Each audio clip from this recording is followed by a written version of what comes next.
when it came to racing, I was like super competitive, you know, and like Hated losing. yeah, when I got beat, I fucking hated it. Like, didn't do well, and like I think over the course of just that period, like cycling became my identity, and winning became my identity. This podcast is brought to you by Trivelo Coaching, where we help triathletes and cyclists like you train smarter to race faster. I'm your host, Gerard Donnelly, and on my left is former Australian Ironman Champion and head coach of Trivelo Coaching, Gerard Donnelly. I have never been more excited for an episode than today's episode, and it is a character in cycling who has become a cult figure, but maybe not for the reasons that you have thought of, and you might not have heard of him unless you follow a bit more of the off-road stuff.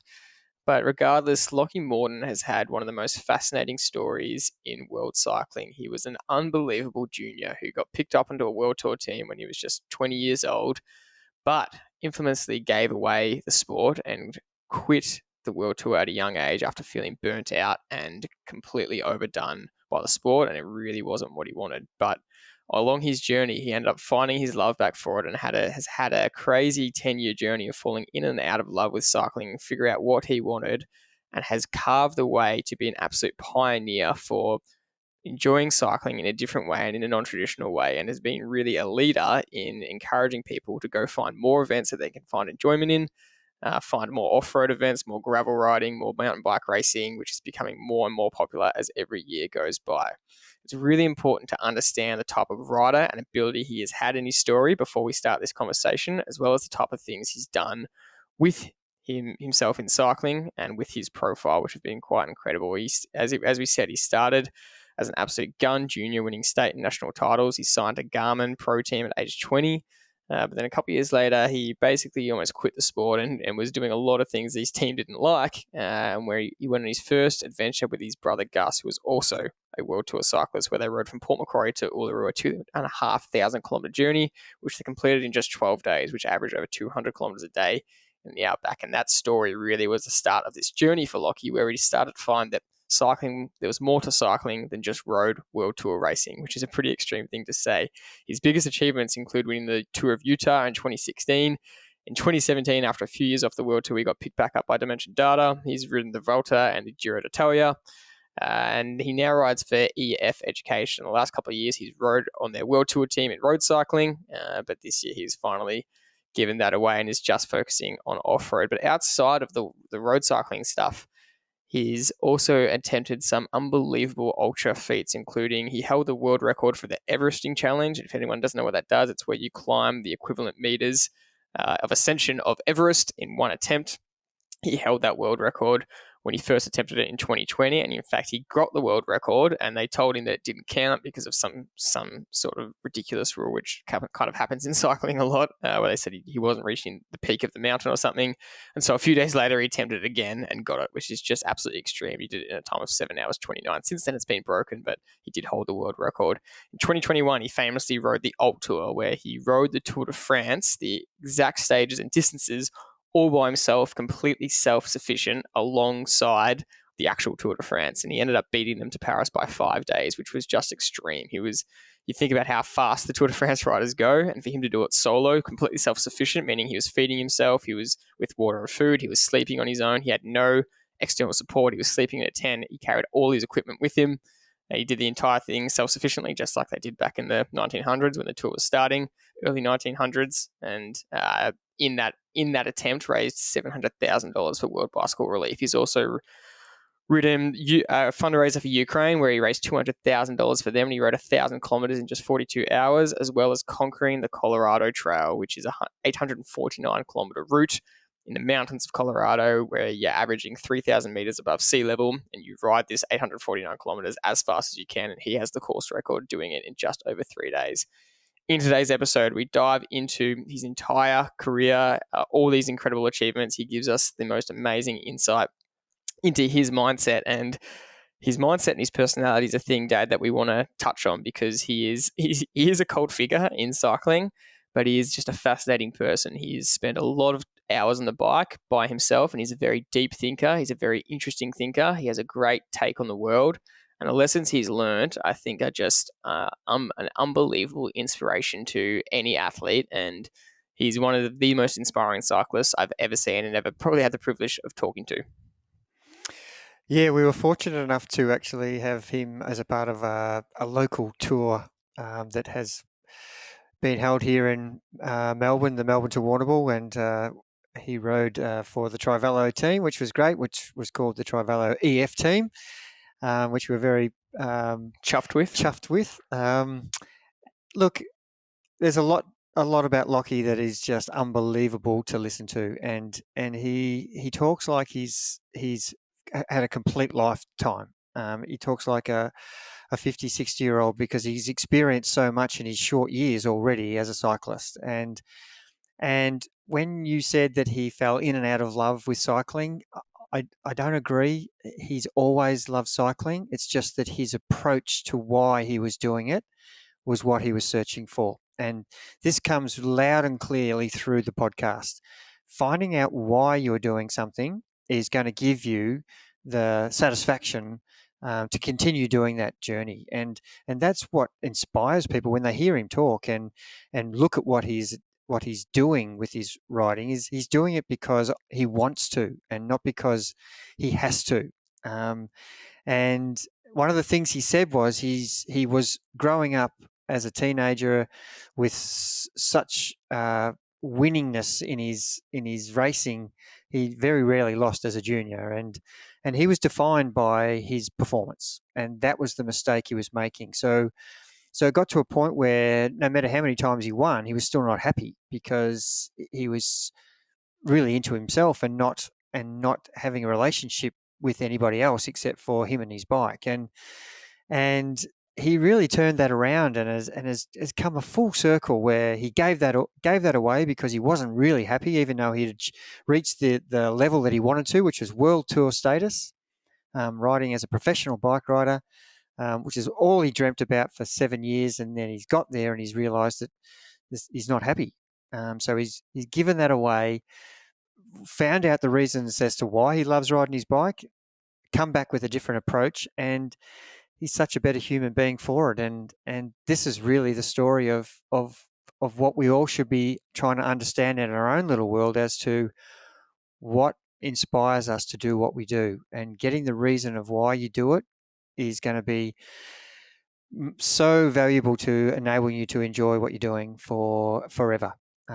So if you can get the reason of what is making you feel like you want to do something, whether it's be a runner or a swimmer or a good dad or whatever, you've just got to understand at some point what makes yourself tick and what gives you satisfaction.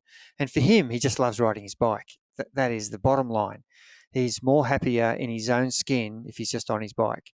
And of course, he understands that he has to have relationships now to allow him to do that. So he's got better at that. He's a very shy person who would rather not say anything. He'd rather just listen and watch and perform.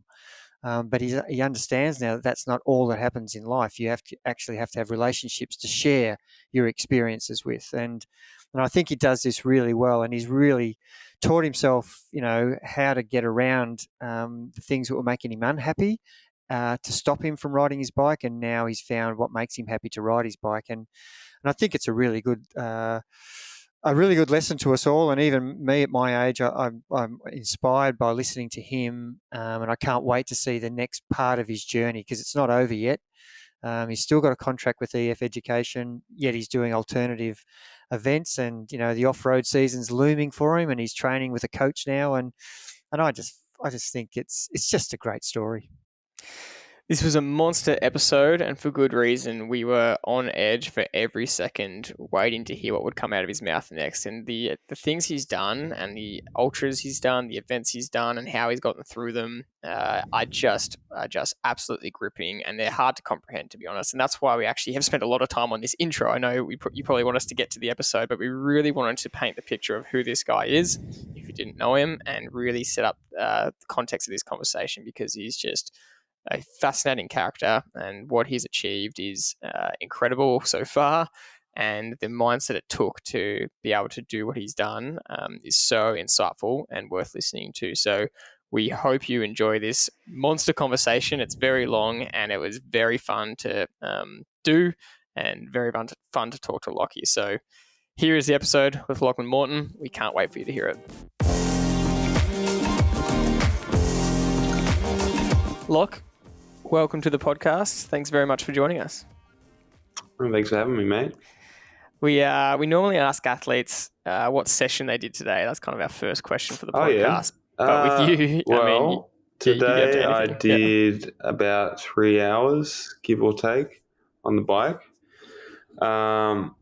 It was like a bit of a last minute switcheroo. I did some efforts yesterday that were supposed to like kind of finish me off, but I still felt like I had a bit more in the tank, so we kind of devised a bit of a session this morning. I was also catching up with my first ever coach, Graham Sears. So I went round to his place, had a coffee, and then we went and rode for an hour and a half. I was on my mountain bike, he was on his road bike, but we did a little road loop. And then I was doing a couple of threshold efforts, like around 15 minutes. But there's no climb that long, like in town here, and I didn't want to go too long, so I just knocked them out like on the beach. Did 2 15-minute thresholds, and then, actually the second one was a bit longer. I carried on like all the way back home, but yeah, that was basically it. Two threshold efforts, just pretty. So wait, you're riding on the sand, were you? Yeah, exactly. It's good because you can kind of you just like gauge the intensity. If you're closer to the water, it's easier, and then the further you get away, the more resistance there is, so if you come up on like a group of walkers or something, you don't want to like, suck their hat off. You kind of like get up in the And were you sticking to power numbers? Oh, yeah. Roughly. I mean, I wasn't like watching it. I kind of dialed in for like the first few minutes to sort of work what the range was. It's because it's always different. Like I was doing flat, it's a bit faster, so it's going to be different than doing it on a climb. But yeah, once I kind of got the feeling, I just I wasn't watching the power too closely. Just kind of check it every now and then to make sure I hadn't like lost concentration too much. But it's pretty good. I also enjoyed it because you had to like kind of focus on what you're doing a bit more, rather than just like stare at the screen. So yeah, like still trying to hit like a target, I guess, of power.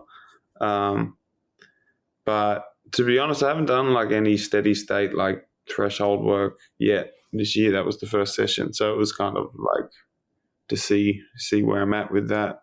Even just to hear you doing sessions is a bit of a change for you. And we spoke to you after the Warnie where you said that this whole period has been a bit different to what you've done for the last few years. Where you never really like going for 2 by 15-minute efforts or prescribed kind of sets. So what's that like doing that again now? I'm enjoying it, mate. I think like compared to when I last was training under a coach, I think I've grown up a lot, and you kind of realize that like the sessions you're doing aren't to like impress anyone. You're just trying to get better, right? You're just trying to do honest work. So I think I used to get too involved with the ego of it, and that's kind of like why I kind of had to separate myself from structured training a bit.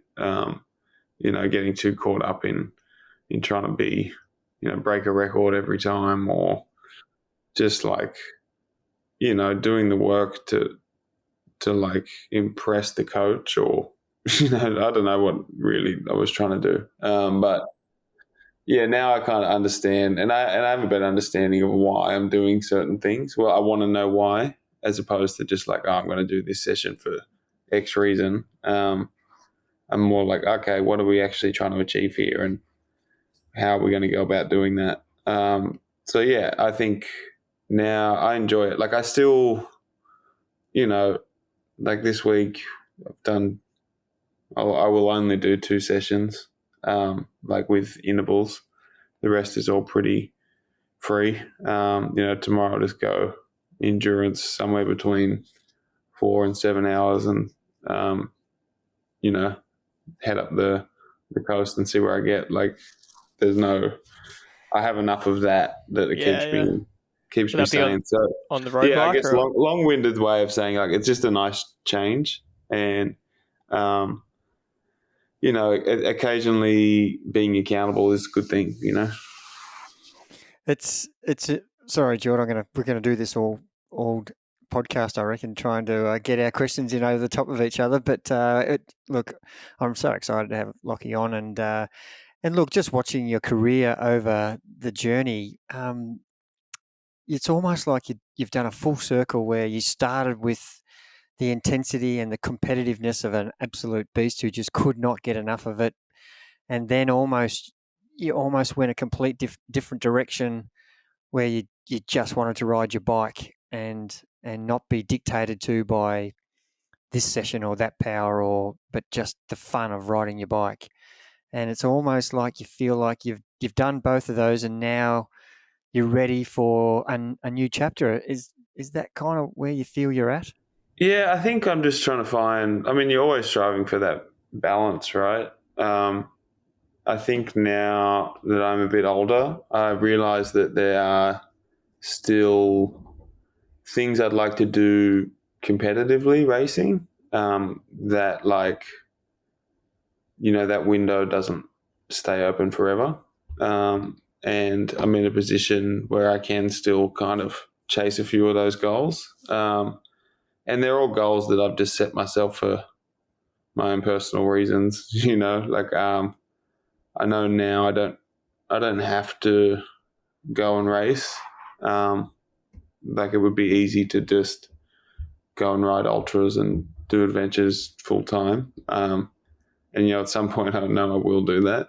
But yeah, I think, like, just understanding, like, myself a bit more, like, and I know if I stopped racing competitively now, I would still have questions in my head, like, of, like, what if I'd done this? What if I'd done that?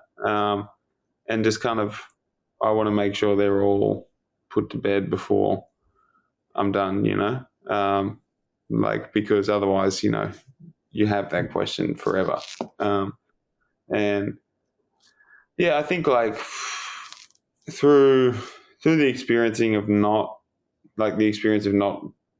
just pursuing competitive racing, I'm just able to, like, enjoy the process of it.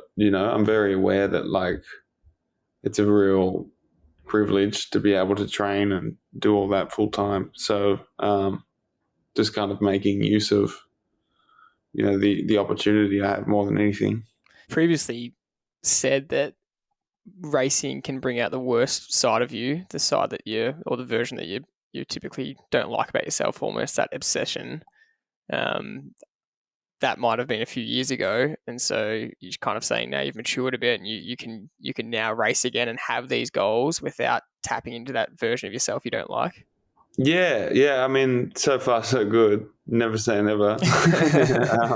But, like, no, I think, like I said, because I enjoyed the experience, and I think I have enough perspective on, like, I don't judge myself off of the results I get now, like, I don't attach too much of my worth to that.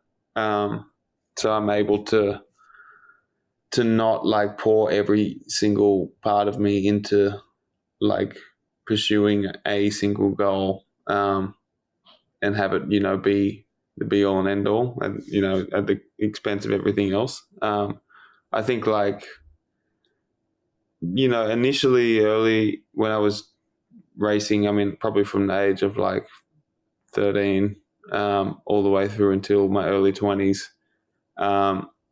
like I had that very obsessive personality, and like training, racing, that was it for me. And like, I think in some ways at that point in my life, getting to the top level of racing, like that served me very well. And there was a lot of like kind of reinforcement of that behavior, because you like winning races and getting patted on the back. And then I had to like come to my own realizations on like, I can remember like having really great results, and then, the same night you're just in the hotel by yourself and miserable, because you're like, I really don't have anyone else. And so like slowly coming to that realization that like I need more in my life than results to fulfill me. So I feel like I've developed enough outside of racing, and have enough relationships and people around me that it would be hard for me to be drawn that far into it again. Like it would be really obvious to me now if I was getting to understand crazy. you a little bit now, and I really feel we need to go backwards a bit and just take us into what you saw Lachie as a teenager. What was the mindset he had when he had this unbelievable desire to be competitive and be the best cyclist you could possibly be at 13, 14? What were you thinking like? What was your mindset like then? And explain to the listener kind of how that's progressing. I mean, I started cycling because my brother was doing it, and I was just copying what he was doing because he's the older brother. So like, like, oh yeah, bikes are cool, and I'll do that. And then we had like a good cycle club here, and yeah, initially it was just like race on Saturday, do a handicap like after playing soccer in the morning or whatever. There wasn't much to it, and I just enjoyed the racing and the atmosphere, and like had friends there, and it was just like another sport. Like at that point, I did some triathlons actually, and like, played rugby at school, believe it or not. But like, yeah, just You like got the frame for it, don't you? yeah, I was the same size then. But then, yeah, like I think when we went on a family holiday to Europe in 2003, and we saw like a stage or two of the tour, and then I kind of realized, I was like, oh wow, this is like a whole thing.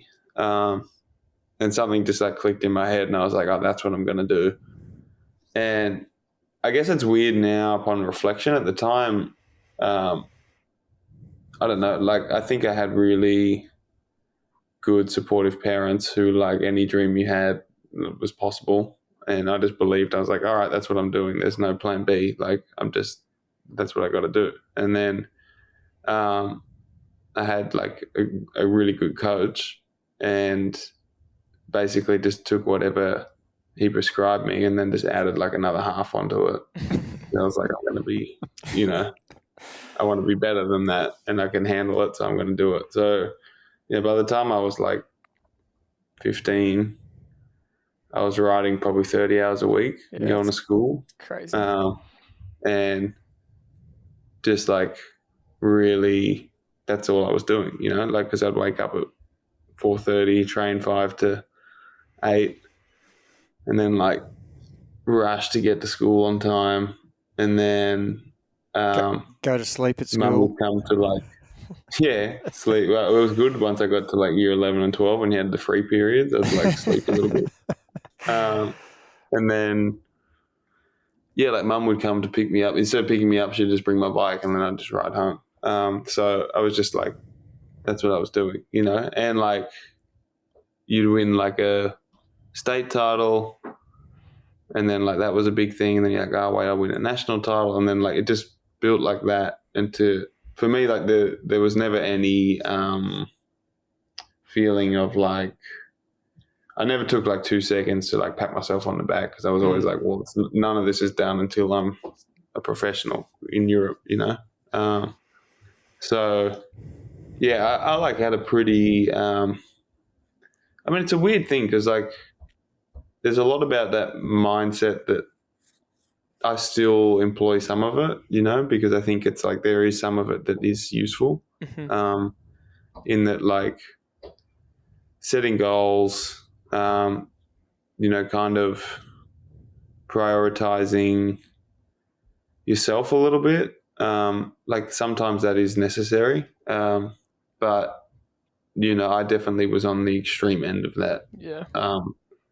And you know, like, I mean, I still like had good friends at school and like, you know, did a lot of things that kids do, but it was always underwritten by like, oh no, I'm going to go training. I've got to race. Like, there's a bigger goal here. So yeah, it's funny to think back at that, like me being in Port Macquarie, telling like my high school teachers that it didn't matter because I was going to race him. They were just probably like, you idiot. But yeah, like that was, yeah, that's I guess. And like I was, when it came to racing, I was like super competitive, you know, and like Hated losing. yeah, when I got beat, I fucking hated it. Like, didn't do well, and like I think over the course of just that period, like cycling became my identity, and winning became my identity. So that I think at some point when I attached all my self-worth to that, then it became unhealthy, you know. I don't want to skim over that detail of the obsession you had, especially riding 3 hours before school every day as a 14-year-old. You know, that's not normal, and but it got you to where you wanted to be because you're on the world tour at 19, 20, and it's what made you one of the best young cyclists in the country. How did that shape your development? You know, getting up every day by yourself, self-motivated, self-disciplined, you know, isolated rides for 3 hours in the dark. I know you've spoken about, you know, watching the sunrise every morning is a pretty funny experience for a teenager to do every day for all those years. There was obviously that unhealthy obsession side to it. But how else did that shape your development and kind of the person you are now? I think I'm still able to work pretty hard, you know, and like I don't need all the motivation. I need to be slowed down. I don't need to be motivated to go and get out and do it. I think like a lot of the experiences I had, like you said, like riding, being able to, like every training session, I would do a lot by myself. So you're kind of creating these rides and experiences every morning that you kind of have ownership of. That like, you know, it was strange to get to school and like you felt like you'd already kind of had this whole day and no one else has done anything. And like, I definitely still enjoy that aspect. Like I've carried that over in that, like, I like having ownership over your own ride because you can go and create any experience you want. You know, it could be, you know, a horrible, you know, experience of like breathing through your eyes, doing VO2 efforts, but it could also be like, you know, watching the sunrise in a spot you haven't and riding a different road, getting a coffee somewhere, and like, you know, it's just an experience that you own. And it's like you get to create one of those every day.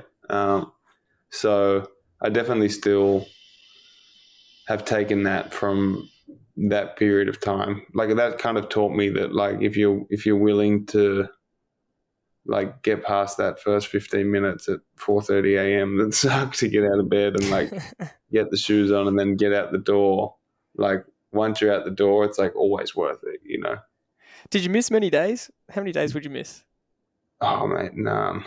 Barely any. Yeah. You know, like I think there was one. I got like Ross River virus when I was young. And I think that's the only time I ever had more than a week off. You know, but no, I was very like, and I also grew up in a house where like my brother was doing similar thing. My parents are very like, they're still up at like 5 a.m, like getting ready, and like I don't know, it wasn't like abnormal, household. Were you riding with your brother in any of those days, or you go separately, or was it you're too competitive for each other? We'd go separately. Yeah, we were too like competitive, and I mean he was like also, I think he's 2 years older than me, so he was stronger than me. So like he was doing his thing, I'd do my thing, and then like we had like a group. We'd meet like probably twice a week. We'd probably do that together. But no, we never really trained together unless like Sears was taking us motor pacing or like something out of the ordinary. But mainly we were both just kind of like grinded away by ourselves. As a 14-year-old, he's a 16-year-old, obviously physically stronger. When you were 16 and he was 18, were you very similar? Did you catch up? Were you equal in ability? It probably took me till I was like 17 or 18 till I kind of got to where he was at. My whole like mindset was like, I just got to beat whatever he'd done at my age, Somehow if he won a state title when he was 12, and I'm going to win 2, and then like, trying to like validate myself in that way. But no, he would always show me that he was stronger than me. You definitely say that in every film you made as well. That still carries on to how old you are. And I think like in terms of the both of us, like he had more natural ability than I have or had. He was a beast. But yeah, I just kind of kept chipping away at it. So you achieved your first part of your dream, and you get on to a World Tour team at, I think you were 20 or 19. Yeah. 20, I think. What was it specifically about that first year on the World Tour that, and I'm really careful using this word, but that you resented so much? Because I know that there was probably, or I'm guessing there was probably a bit of guilt about the fact that you weren't enjoying it, but it was everything you kind of wanted, and you really weren't having a good time. I think it was probably more like it just became a reflection of myself, because I'd spent all that time getting there, and then you get there, and then you kind of already lose a bit of purpose because you're like, all right, well, I'm here now. I should be like fulfilled, and I'm not. And then you kind of have to like reflect on yourself, and you're like, well, why? And then you're like, well, because I don't have many friendships. I'm like on the other side of the world from anyone I really know. Like barely speak to my parents. All those things that like kind of came as a product of this singular focus, and then achieving the goal, and then, not being fulfilled, and then taking stock, and then being like, shit, there's actually a lot about me that is unfulfilled, and kind of realizing that even though like initially in that first year, it's like, okay, you kind of switching lanes into World Tour speed. So like you do get your head kicked in a bit. So you're already like a bit down, and then you kind of go back to that, like, that idea that all your self-worth's tied up in the results. So like you kind of get lost in that. You're like, shit, I don't have these results to like grab onto to like, make me feel good.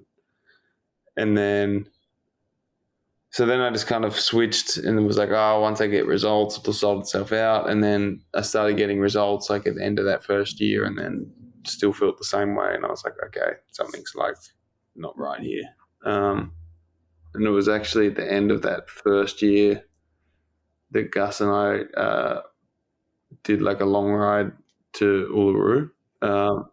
And then that was kind of the tipping point, I think, when like I was like, all right, I need to actually change something here in my life. And then that kind of resulted in me taking like a very different path. I mean, I'd never set out to. I mean, my idea was I'll just keep going till I win the tour. But then, like, I definitely took a bit of a right turn there. Right turn is an understatement. It went a completely different journey, which I'm sure you're grateful for now about how it went. If anyone hasn't seen the Thereabouts films, they're absolute must-watch for any cyclist. It's that first one you'd say like you just said, a tipping point in your career and your life where you've come home and it was pre-season, supposed to be pre-season, and you've done your own training camp with your brother Gus, and you guys rode from Port Mac to Uluru together, and that probably started making a name for yourself in the alt cycling world. And talk to us about that tipping point, and could you fill in the details of, I think you'd emailed home and said you want to quit, and then your brother talked you out of quitting because he'd done the same thing a couple of years ago. Talk us through that part of the story. Yeah, it's like 10 years ago now, so it's a little vague. But yeah, I mean, basically I decided I was done with it. And then, Gus had been like kind of helping me because he'd at that point left the sport. So he was very aware of like, the different thoughts. He's kind of like, see out this time you have. I think I had a 2-year contract. So, and then, I was going to be back for the off season, and we were like, why don't we go and just do something totally different? And then that just turned, I mean, we didn't know how else to really spend time together apart from going for a ride.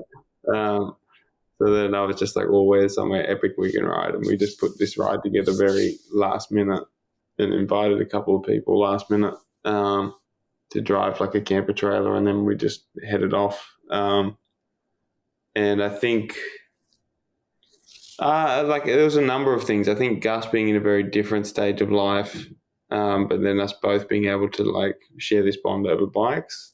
And then just like, I mean, before that, riding was always like a session, right? You're always trying to achieve something towards a goal of racing well. And then this didn't make sense from a training perspective. I remember the coach I had at the time was like pissed. And like it wasn't like the right thing to be doing, before your second World Tour season or whatever, in December. But yeah, that's why I loved it. And then like, I don't know, it just like I had ownership over what I was doing a bit. Like I decided to do it. There was no reason to it. And then I think just like the experience that came out of that, of like the ride element became secondary to like the experience, like the places it took us, the people we met, the like kind of reflection on yourself, and like, that amount of time just kind of riding long straight outback roads, like is a lot of time for like introspective kind of thoughts. And just had this experience in like, it was only a 2-week period, but like it just really shifted my thoughts on like bikes. And I realized it wasn't like cycling I resented, it was just the way I was approaching it, and all of that was more a reflection of me, not the sport. So that kind of jolted me to be like, I need to take a different approach. So yeah, that was like the catalyst for everything that's happened the 10 years since. It really identified in your mind, didn't it, that you still loved riding the bike. That's the bottom line. You still had a passion for riding your bike. It was just your attitude and your approach to what was the purpose of what you were doing. Totally. And I mean, I think before that I thought I was burnt out on the bike, and then I realized that I hadn't even scratched the surface, like I'd explored like 1% of what the possibilities with cycling are, even though I'd ridden all around the world and raced like a whole bunch of different things. Like I realized that I was like, I've only experienced a bike in one way. There's no way you can spend your whole life riding bikes and not be burnt out on it. It's just that variety, right? And finding different pursuits and motivations that keep you fulfilled. So yeah. You went on to do another one in Colombia, and for those listening, you've just got to watch these videos. It's just unbelievable viewing, and the people you meet and the roads you ride on and the altitude you're at and the conditions that look, you guys at the Uluru, it's looked like you just non-conformed. You threw your helmets off. You just wore cycling nicks with no tops, and you were just, in the breeze, sort of having some fun on your bikes, like you were both, 15, 16-year-olds again, and sitting behind the camper van doing 60 Ks an hour for 300 Ks one day. And, stuff like that just seemed like that was a game-changing moment for you, and the Colombian experience, and, I remember seeing your rest day was like 2,000 meters of climbing and 130K day, and it wasn't really a rest day, but you went along with it anyway. And so these experiences seem to be the catalyst for you to find a different way of looking and getting your love for cycling back. Would that be true? Yeah, for sure. Like I kind of discovered that I was really enjoying that aspect of it. And then it was a process of me trying to convert that passion back to racing, and like working out how I could go about like still, I guess, being a professional athlete, because I knew that's the life I wanted. That lifestyle is, I wanted to be out my bike every day, and probably more so than ever at that point. And then working out how I could still have these experiences, still maintain a level in racing, and then that was a whole journey in itself, But I think from that point on, I could lean on the fact that I just loved riding my bike, like ever since then. Like for me, it's never going to be an issue of being motivated to go on my bike and ride. Like for me, still the ideal day is to like wake up, have no commitments outside of riding, and then I'll be able to spend the whole day out riding, and that all comes from the fact that, I have a passion for it that doesn't involve like a result having to justify me being out there. It's just more of a pure love for pedaling and being outside. So,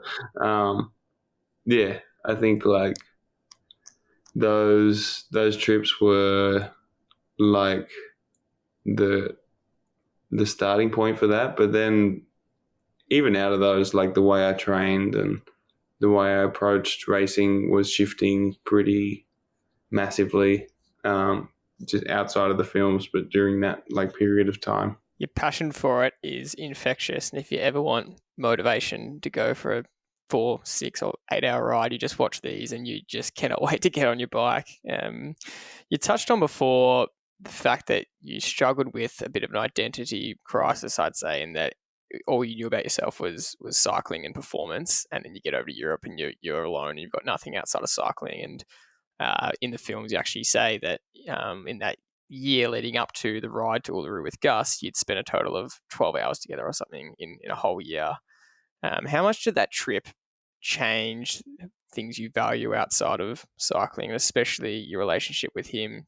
Obviously, you got to spend a lot more time together in the years post that.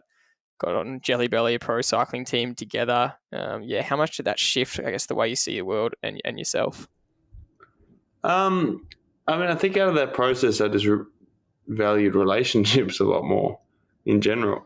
I think like before that, I just had the tendency, it's pretty stubborn and a loner, I would say. Like I enjoyed just doing things my own way, working it out myself, and very rarely asking for help. Like I didn't like to have to rely on anyone. And I think like just through that process of, spending more time with the people that you love and realizing that like those are really the interactions and moments of your life that like mean the most. And then shifting your priorities to be like, well, I need to actually put time into this myself. Like it can't just be this one-sided thing. So I think, yeah, like, and that also went for at that point, Rachel, who's I've been married to for 8 years. She was like, we'd only been seeing each other maybe a year, maybe not even, at that point. And just kind of realizing that like that should take priority over everything else, because that's ultimately what was making me the most happy, was having these relationships. So I think, I just valued relationships more, I guess. There's a great story. I wonder if you can tell it, the specifics of it, where you were actually in Europe and you wanted to come home and see Rachel because you were just kind of miserable, and you just flew home mid-season, and then flew back to Europe the night before a race. And talk us about your emotions then. And did you have any guilt about just leaving and sneaking off? The year after I did that ride, I still have one more year on Garmin. And that was probably the lowest point for me that next year, like kind of feeling stuck in it. And I really resented having to train and race and live there at that point. I was also like pretty young and immature. Like ultimately I wasn't in, there's worse places to be stuck and worse things to be doing. But at that point it was like I'd already decided I wanted to get out of it, and I kind of felt trapped in it. And yeah, actually I remember that specific day. I was attempting to go do like a training session and then just canned it halfway through and stopped at this little bar, which was the only place I could go to get Wi-Fi. And I just like booked a flight for like that night, I think. Just went home and packed like a backpack and then just caught a taxi to, I think I caught the train to Barcelona and then just got on a flight home. Turned up at Rachel's like share house in Sydney a couple of days later. But I think that's kind of just going back to what I was saying before. It's just like I'd come to that realization that I wasn't putting my energy into the things I needed to be. So I started to, that was my way of prioritizing. It was pretty imbalanced at that point. But I think I spent like 5 days in Sydney and then caught a flight back. And I remember, I think I got back to my apartment at like midnight or something. And then I had to get up and go to, it was like Romandy or one of those like hard early season Swiss races. And I just went, and I was rooming with Rowan Dennis. Yeah. And I was like, I had to tell someone, and I was like, I haven't been riding. I was in Australia 2 days ago. Like, what did he say? Well. He just laughed. He's like, you're an idiot. But, yeah. I mean, like, I don't know. In my head, with the way I was feeling, and like, it feels like it was very justified. Obviously, like on reflection, it's pretty irrational, and like there's probably better ways to go about it. But at that point, I didn't have many ways to. I mean, I wasn't experienced enough with my own emotions, and I couldn't. That was the only thing I could do. So yeah. Okay, so there's a bit of a gap in the story where throughout these next few years, you're finding a lot of love for the adventure stuff, but you're still on a pro team. So you leave Garmin and you go to Jelly Belly, and you and your brother start riding together. Then you win the Tour of Utah. You're riding unbelievably again, and then you get picked up by Dimension Data, and things are going really well on the roads. But where were you at mentally? And that year with Jelly Belly, or those couple of years, did you find love again for road racing, and you were keen to get back into it and give the world tour a good crack? What happened there? Yeah, I mean, I spent 2 years with Jelly Belly. Like you said, I was with my brother, and that kind of came about because I knew I wasn't ready to stop. Um, not, I think mentally at that point I could have stopped, and like I mean racing wise, and gone and done something else, and probably would have been okay with it. But I wasn't ready to stop in that. I mean, I don't have any other skills, you know. I had like a high school education and had been pretty committed to it. So I was like, oh, this is the one way I know I can make an income. And, you know, like Rachel had committed to coming to live with me. Like there's a lot of like things that I was like, look, I need to race another year here just to work out what my next move is. And Gus was also at a similar position with the job he was having. He wanted to move on, but wasn't sure what he was going to do. So I was like, why don't you come and race? And then we basically just asked any team in the US, like any team that was willing to take Gus as well as me, then we would sign for them. And Jelly Belly took us on. And yeah, it was just a totally different environment. Like Danny Van Hout, who runs that team, he kind of runs it like a family. You know, it's very small. There's only, I think at that point we were like 10 riders. And then Matty Rice, he's like the other director there. And that's kind of it. It's just us and going on the road, going to host housing and racing around the States. And just through being in that environment, and taking that year to kind of realize what a privilege racing professionally was, and just like assessing where things had gone wrong for me in terms of like what my motivations were. And I basically just took a season of being like, I was sort of racing. I mean, I was racing a full season, but I wasn't fully focused on it. And then just through the process of doing that and spending time with people who just love cycling for cycling's sake, as well as doing, you know, more stuff off-road, just in training and whatever, I just kind of hit this nice spot where I knew I wanted to like race hard again and train hard again and get to a point where I could like get back to like a really high level and at least have the opportunity to like race the World Tour again.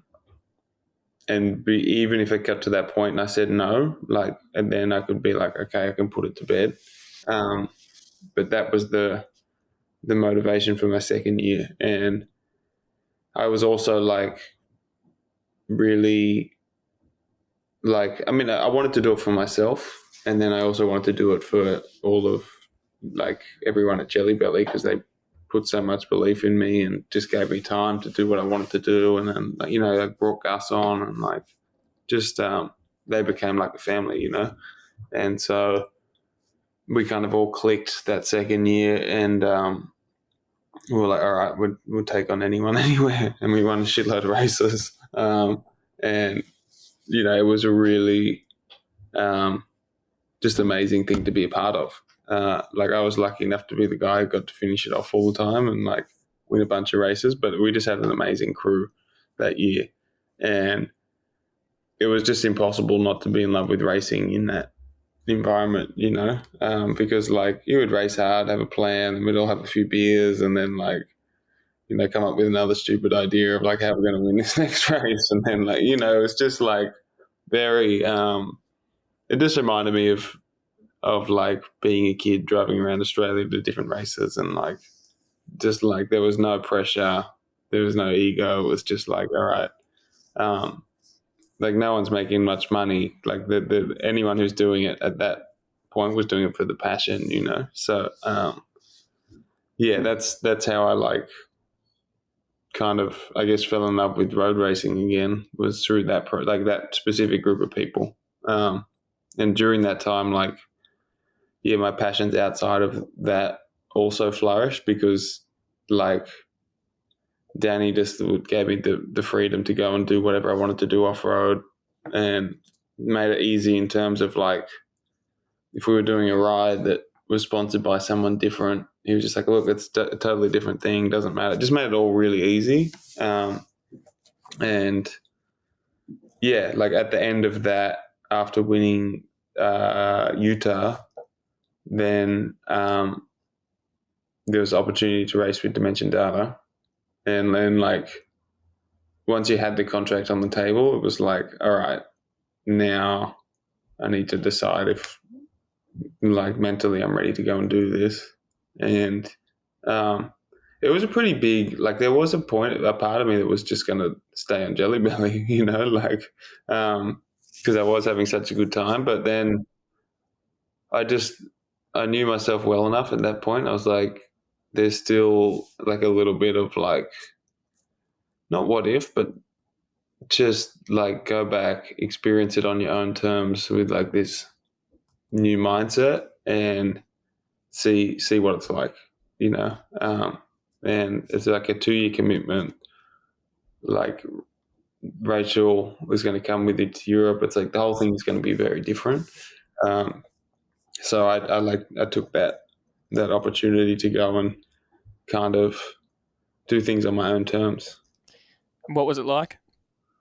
It was great, you know. Like I had like results I was happy with. I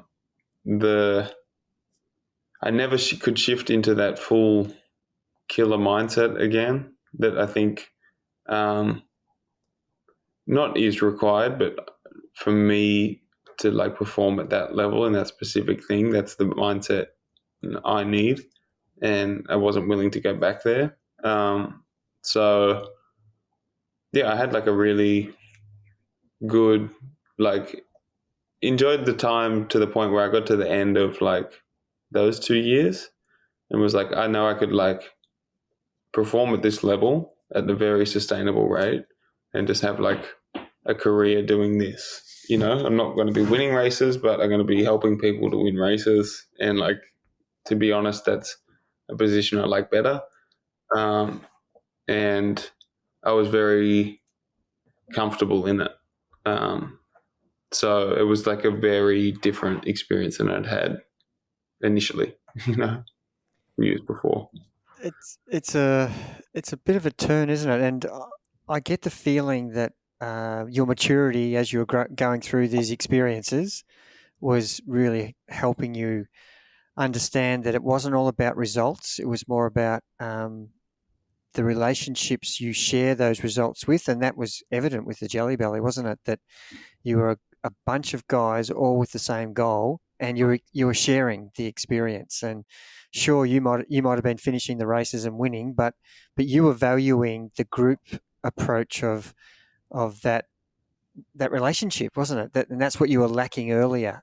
Totally. Like it was, the whole thing was shared, you know. And I still remember very distinctly, I won the last stage of Utah, and you cross this climb and descend down into Park City, Empire Pass, and I was solo there. So I knew I was going to win for like whatever, a 10-minute descent all the way into town. And so like you could have, it's very rare you get that, like, and you're just like, I'm just going to like super tuck free wheel on my way down here. And you could like reflect on all of that. And I knew like my parents were there at the finish. Gus had like helped set me up to win. Rachel was there. And then plus like the fact it was with Danny, it was going to be the biggest result for them ever. And I was like, I don't think I'll ever top this. And well, I knew, I was like, there's no win I could have personally that I'll be more fulfilled with than this. You know, this is 100%.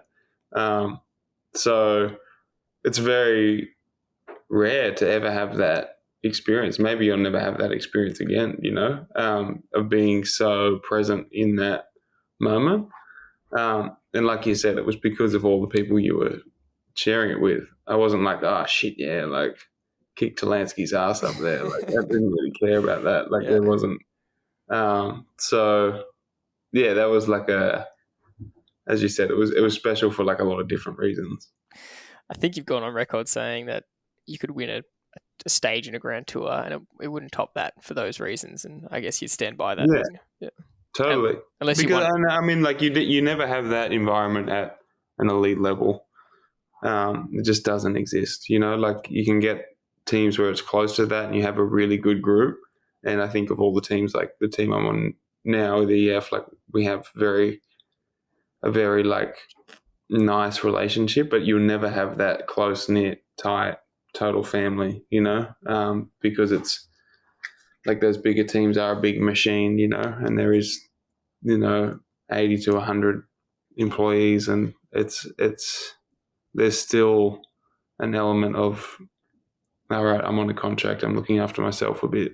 It just exists. So, like even I think it would be very hard to replicate outside of that specific, little magic season that we had there. With every year, you were gaining maturity, experience, let's say wisdom and probably congruency in what you wanted and what you enjoyed and what you didn't enjoy, and to the point now where you're so congruent in the way you want to go about things.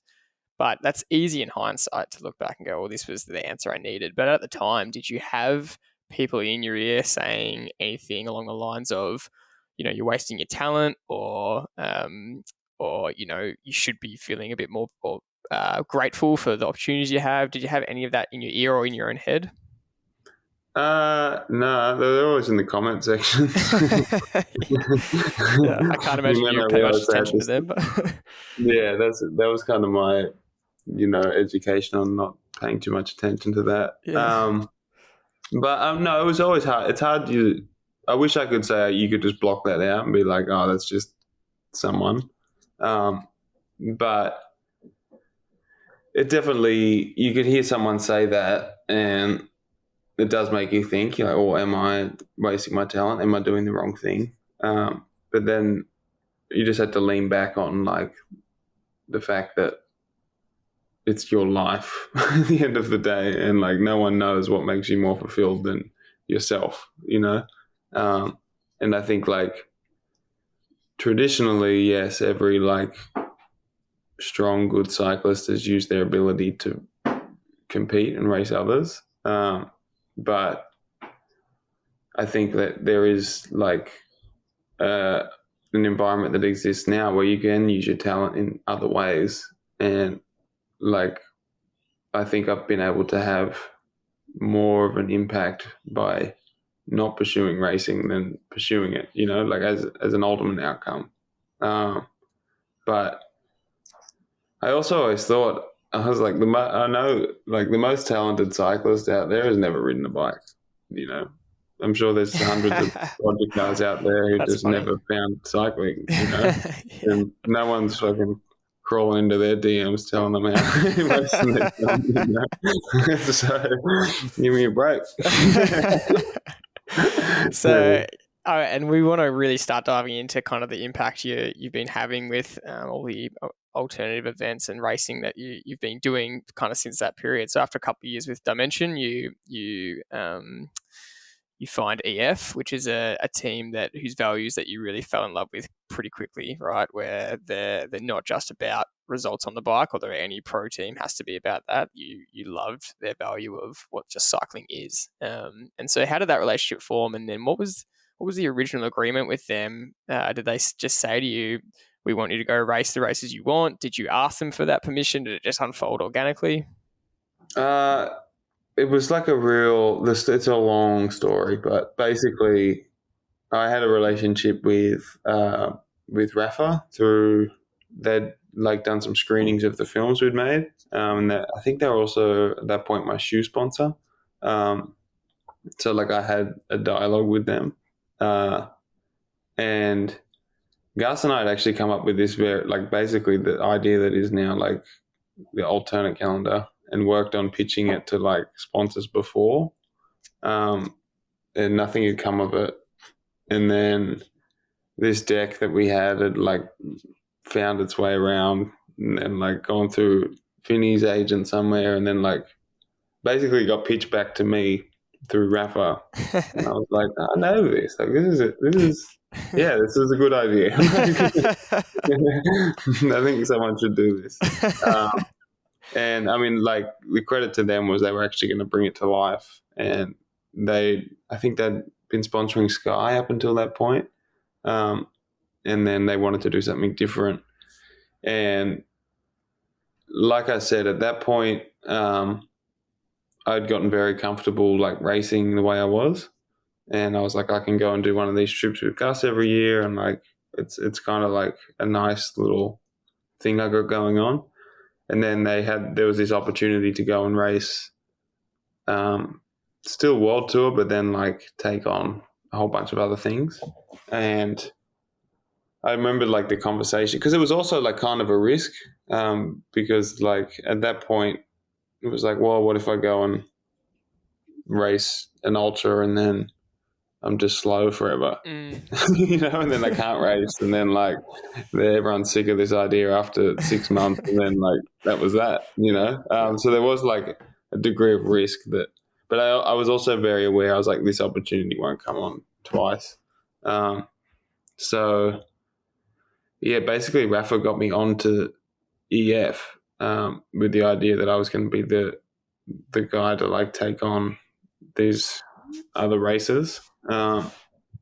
And yeah, I kind of like, I just grabbed it with two hands, because I was like, this is a very unique opportunity, and I really want to make this, I want to like prove this concept, you know, as well as like enjoy all these different experiences I can have racing. But I was like, I really want this to work, because I think this is a better format for professional teams. So yeah, that's sort of how that like opportunity came up. And in that first year, I think we raced Unbound was our first race, and then I did the GB Giro, which was like an ultra race in the UK, and then Leadville. I can't remember what else we did, but basically it wasn't like huge, and I was still racing like a full road calendar, but it was great. We just had like a really passionate group of people. But within the team really like grabbed the idea and ran with it too, which was important. It wasn't just like, oh, they're trying to keep a sponsor happy. They were like, no, they actually bought into the idea. And then we had a good group of people at Rafa, and then Housey was on board with it too. So I had like a bit of a partner in crime, and yeah, we just kind of went for it. And I like, you know, that season was, you know, it'll always be like a very special season, because I was able to like race well on the road and then still do all this other new stuff, and kind of prove that idea that I had, that it was possible to race well, be happy, and use the bike to also explore, all in one season, you know. I was going to say, did you find in some of those, when you got back onto the World Tour races, you'd done a whole lot of endurance stuff with the alternative style of mountain biking and gravel riding? How did you cope with the intensity? Did you quickly get back to speed with just a couple of little races here and there, or was it you thinking, God, I've done so much endurance here that I just don't have that quick reaction to? Yeah, it didn't. Like, I think at that point, like even since then, the World Tour racing has become more explosive.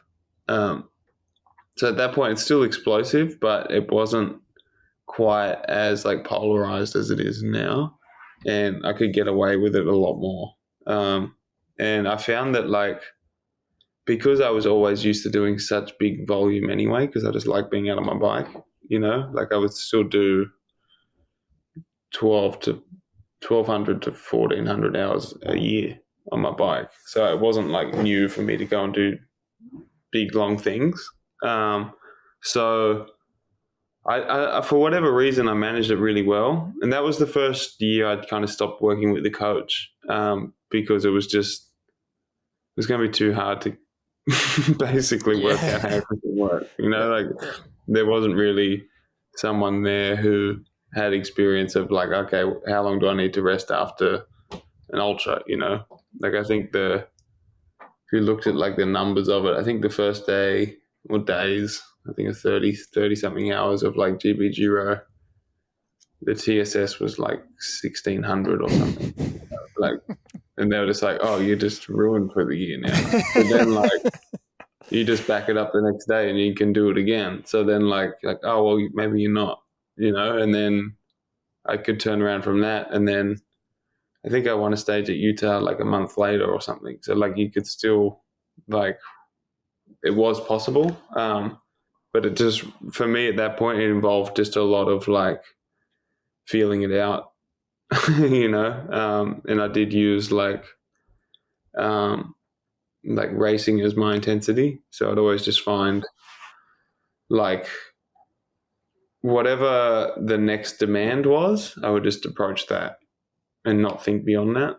So I'd be like, okay, now I'm switching from trying to be, I have like a 2-week runway to an ultra. So I'm like, all right, well, I'm not going to be able to just cram a whole bunch of stuff in, but I should probably go on 2 really long rides and make sure I know how to set up camp quick and do those things that I'm like, all right, that's my focus now. And then once that's finished, I'll be like, okay, the next race is Leadville. That's 6 hours, a couple of threshold, and then I would just focus it like that, and then find local crits or something to just kind of be the kick up the ass before I had to get out there and do it properly again. So I think in hindsight it was all, I was making it up as I went along, but it worked out weirdly.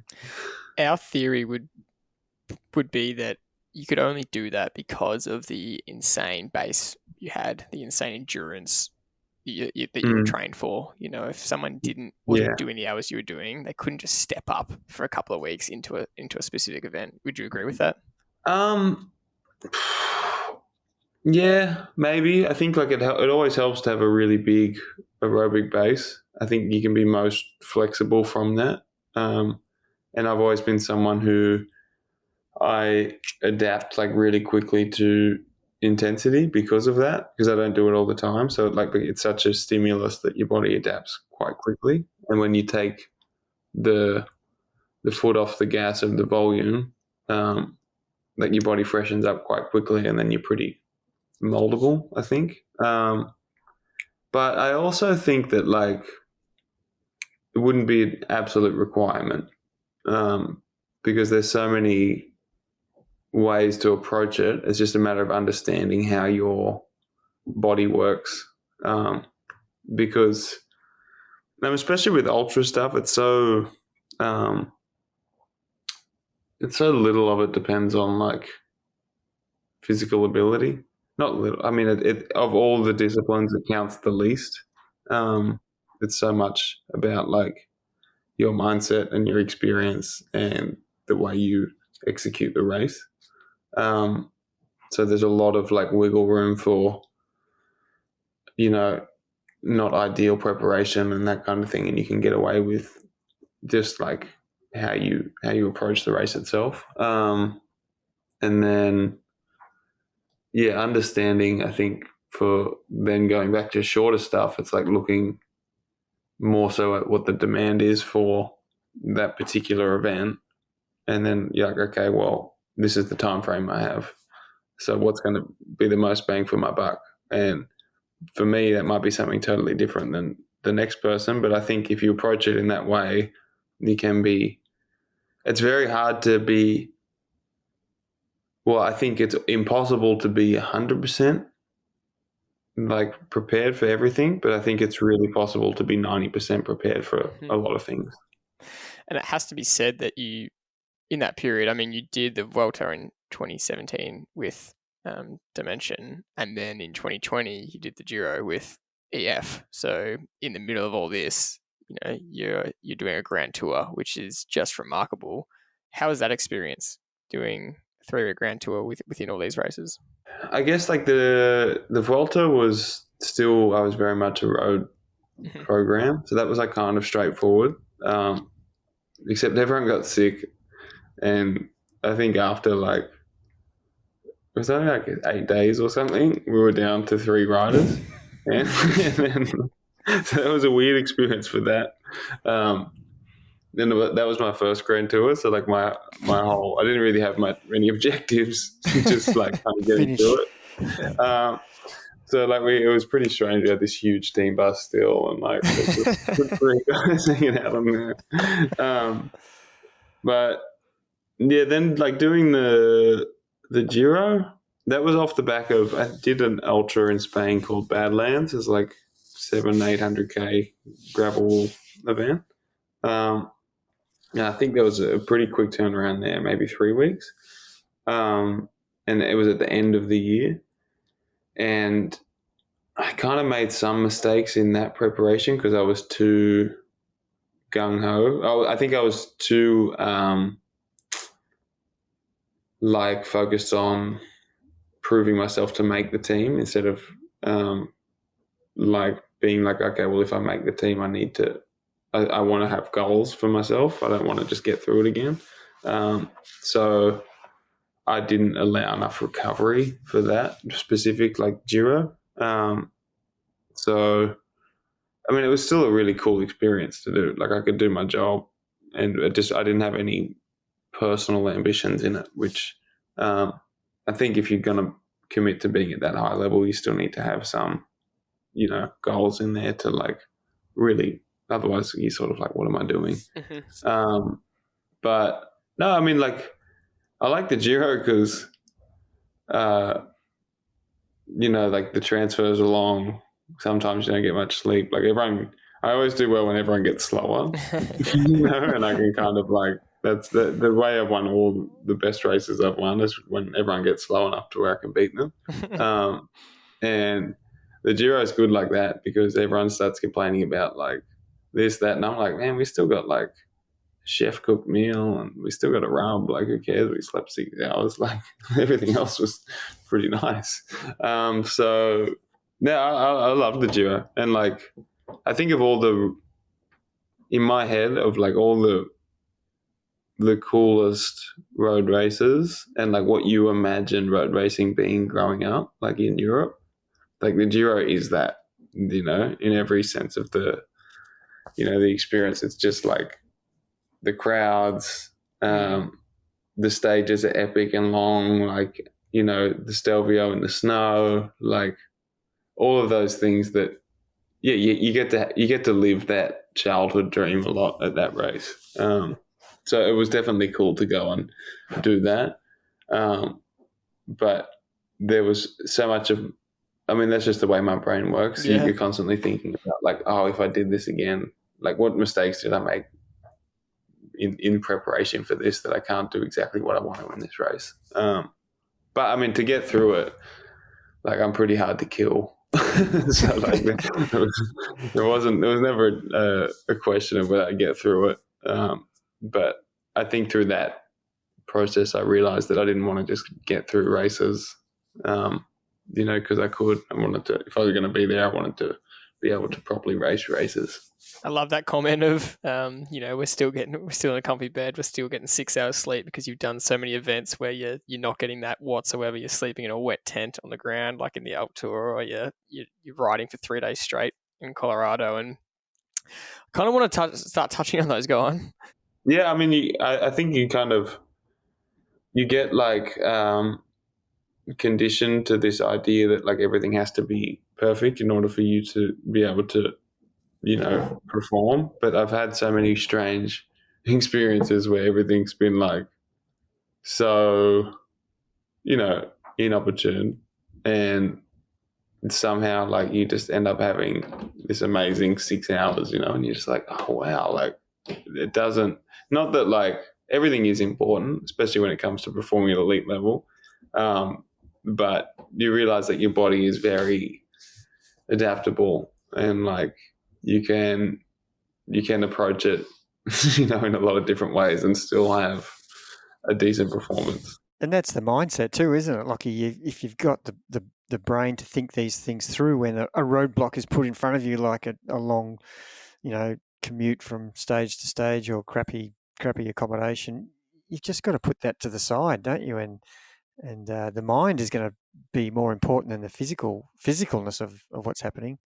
Yeah, totally. And I mean, at that point, like, all those things are being dictated to you. You don't have control over them anyway, So all you have is your ability to improvise and just adapt to whatever it is, and then get on with it. Because the more you dwell on the things that you think are impacting you, the more they will impact you. I want to keep diving into this because what you do is essentially you've proven so many times how you're kind of defying training principles and you're kind of defying recovery principles. And I want to use an example like the Alt Tour where you rode the Tour de France solo completely self-sufficiently. I remember at the time SBS would do a little preview on it before each stage each night, and they'd say, here is where Lachie is up to compared to the pros. And really, I didn't know that. Yeah, it was awesome. And I remember every time you'd come on, I actually couldn't comprehend what you were doing because it was so extreme. I remember just going, I'm missing something here, because and you're riding in fucking sandals, and I was going, what? I was just going, and they would describe how it's self-sufficient, so no one can help you. You're feeding yourself. You're stopping in stores to feed yourself, just like they did in 1903, and you're transferring yourself between stages, and you beat the peloton to Paris. And the shoe thing is kind of what stood out for me because you were getting real bad knee pain in the cleats, so you switched to sandals. You bought some sandals in a store and you rode on flat pedals to try and rest your knee. In those moments, I know you've spoken about your Whoop data was saying every day just how extreme fatigue you were, and this is why I started with saying that you kind of define recovery principles. How are you getting through that mentally? How are you digging deeper? What are your strategies, and what are you saying to yourself on those 12-hour days? You're riding ridiculous times by yourself. Sometimes you were freezing cold. Your stuff was soaked from the night before when you've been sleeping in a tent. Yeah. What's going through your head? I mean, the overriding thing has to be like a constant awareness that you are there because you want to be. Like that has to kind of underwrite everything, otherwise it won't work. And just you're never looking like further than the next thing, whatever that is, where you're going to fill your bottles. And then the next thing might be, all right, where am I going to find food 4 hours down the road? And then the next thing is, where am I going to find somewhere to sleep? Or the next thing might be, how am I going to get up over this hill? Like, it's very like, you have to just break it down to very small bits. And you kind of realize that there's only so much like fatigue you can have, if that makes sense. Like it gets to a point and it's never much worse. And then once you kind of spend 3 or 4 days getting all the way down, and then once you kind of hit the bottom, then your body starts to adapt and it starts to get easier. But it never gets to a point where like it becomes fully easy. If that's like the trick you kind of play with yourself, you're like, because you start to have good moments and then you're like, I'm out of it, and then you let your guard down and then everything switches and you feel like shit again. And then like, so it's kind of, I've realized that like no matter what, like you just kind of go through ups and downs constantly. And your ability to like keep momentum in what you're doing kind of relies on not getting too carried away with the good and bad moments and minimizing, those lows as much as you can, and having strategies to like pull yourself out of those harder moments. And the quicker you can turn them around, the nicer the experience is. But also just the quicker you go generally. So I'm not really on this like belief of like, like like one of my teammates, he gave me he recommended I like listen to is it David Goggins or that guy, who's like really like lean into the hardship or whatever. And I was trying to listen to it during the ultra. I just couldn't. Like, I was just like, this is just not the way I operate. Not to say it doesn't work for some people, but for me, it's not about like leaning into that really difficult moment. It's more just like you kind of accept it. It's there. That's your reality. And then how am I going to get how am I going to make this like nice as quick as possible? And yeah, that's kind of, you get really good at turning bad moments around quickly, and then also being aware that they are going to come and they're going to come each day, and to not get too rattled by it each time, because the more you've been in those situations, the more you realize you always come out of them. But yeah, I guess that's like the way I approach it. And the strategies I use are like different from time to time. Like, it's not like you work out the trick to be like, every time I feel shit, I need to just eat a Snickers and then I'm good. Although sometimes that works, but like, it's normally a bunch of different things. And then you also get really in tune with like your body and what it needs. And like, especially from like a nutrition and like pacing standpoint, you get very efficient at like finding exactly how to optimize a less than ideal situation to get the most out of yourself, because like, some days you might be just cruising and you're like, all right, I've got a big heavy bike, so if I can just stomp over all these climbs like above threshold, I'll keep all this momentum. And like, not like it wasn't using power, but you understand the feeling of like, okay, if I can push here because I'm feeling good enough, and that means I'm going to go 5K an hour quicker for this next 5 hours, and I'm going to be fucking way down the road, and it's worth it because then I'm going to be able to sleep 3 hours more or whatever. Other times you might be like, well, I'm really on the limit here, so like, if I can be just like, I'll cruise the climbs, and then if I can just get up above 30 Ks an hour on the flat, like, that's kind of a win. Or other times you're like, well, basically, I'm so destroyed right now. If I can just keep momentum and like look around and try and find positives here and there, like, that's the win. So it's all relative to the whatever situation you kind of find yourself in. Once your body goes into that lowest point, isn't it? It's really about problem solving. Your mind, isn't it? How am I going to get around this? And you're at rock bottom, so you go into survival skill mode, don't you? And you're not thinking about next week, tomorrow. You're thinking about the next 5 minutes. How am I going to get through this? And you're problem solving straight away. You're deciding how hard you're going to ride. You're deciding, do I need to stop and eat? Do I need to drink? And they're things that are instinctive that you're really good at, obviously, because you've been down that journey a lot. And a lot of the people we coach are endurance type athletes, and they're going to be facing this as an Ironman triathlete or as an endurance rider who's doing an epic, 3 peaks, which is a 4,000 meter climb. You've got to go through these experiences and be ready for them. And that seems to be how you've coped better is, okay, I know that's going to happen to me. How am I going to react? And yeah, that's the bit. Yeah, exactly. Like it's like inevitable, right? It happens in racing. The same things happen